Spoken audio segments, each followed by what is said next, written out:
J'en ai encore la chair de poule. C'est vraiment une véritable claque émotionnelle. L'écoute de ce livre audio, ça prend littéralement aux tripes. C'est fou. Ah oui, je confirme à 100%. On plonge dans Le silence de la mer de Vercors et c'est une exploration viscérale de la résistance psychologique pure, une vraie lutte pour la dignité humaine. Oppressant. C'est le mot qui me vient tout de suite à l'esprit. Surtout quand on observe le personnage central, cet officier nazi Werner von Ebrenack. Parce qu'on atterrit directement sans aucune préparation en plein hiver 1940.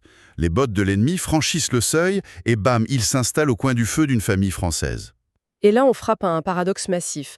On a cet envahisseur surpuissant, le maître absolu des lieux, qui se retrouve en fait complètement désarmé, réduit à mendier chaque soir pour obtenir un simple regard. L'âme de toute une nation. Le silence devient une pure question de survie morale. Et l'étrange routine qui s'installe ensuite déjoue toutes les attentes. Werner, c'est pas du tout le monstre attendu. Il est cultivé, très courtois, idéaliste et profondément amoureux de la culture française. Chaque soir, il se lance dans un long monologue. Il rêve à voix haute d'un véritable mariage harmonieux entre l'Allemagne et la France. Ce qui rend la contre-attaque des hôtes, ce vieil oncle et sa jeune nièce, tellement magistrale. Il résiste par un mutisme absolu et implacable. La nièce tricote avec une vivacité mécanique, en refusant catégoriquement de lever les yeux. L'oncle, lui, fume sa pipe. Ils agissent comme si l'intrus n'existait pas du tout. Et ce silence devient un personnage à part entière dans ce salon. Un silence épais, lourd, qui pèse littéralement comme du plomb. Mais c'est une méthode d'une souffrance inouïe. Pourquoi est-ce si difficile de simplement se taire soir après soir Parce que l'ennemi se révèle très humain, touchant même. C'est une guerre d'usure psychologique insoutenable, où l'oncle ressent une culpabilité énorme face à cette politesse, et la nièce, on devine qu'elle rougit secrètement. Jusqu'au point de rupture tragique. L'officier part à Paris, et là, c'est le choc. Il découvre l'effroyable vérité. Les nazis ne veulent absolument pas s'allier à la France. Ils veulent détruire son âme, tout simplement.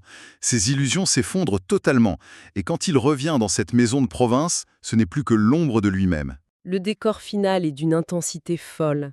Werner se tient sur le pas de la porte, les idéaux brisés, prêt à partir pour l'enfer du front de l'Est. Il adresse un ultime murmure déchirant à ces deux statues silencieuses. L'oncle et la nièce vont-ils enfin briser ce silence implacable? Un mot, un seul, franchira-t-il les lèvres de la jeune fille avant qu'il ne disparaisse dans le froid à tout jamais? La lecture de cette histoire est une nécessité absolue pour connaître le dénouement de cette tension électrique. Ça laisse une interrogation obsédante. Pour sauver son propre honneur face à la barbarie, doit-on aller jusqu'à nier l'humanité d'un homme qui se tient juste là, devant nous? Tiens, justement, ça me fait penser, j'ai une bonne nouvelle pour vous qui nous écoutez. Ce livre est disponible sur Audible et vous pouvez le récupérer gratuitement en cliquant sur le premier lien dans la description.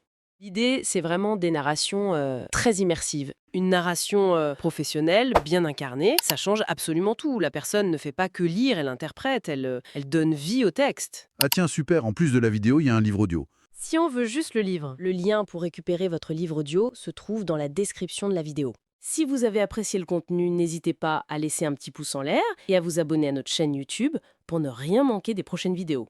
Pour ma part, je vous donne rendez-vous très bientôt pour une prochaine vidéo. En attendant, je vous souhaite une excellente fin de journée ou une agréable soirée et à très vite.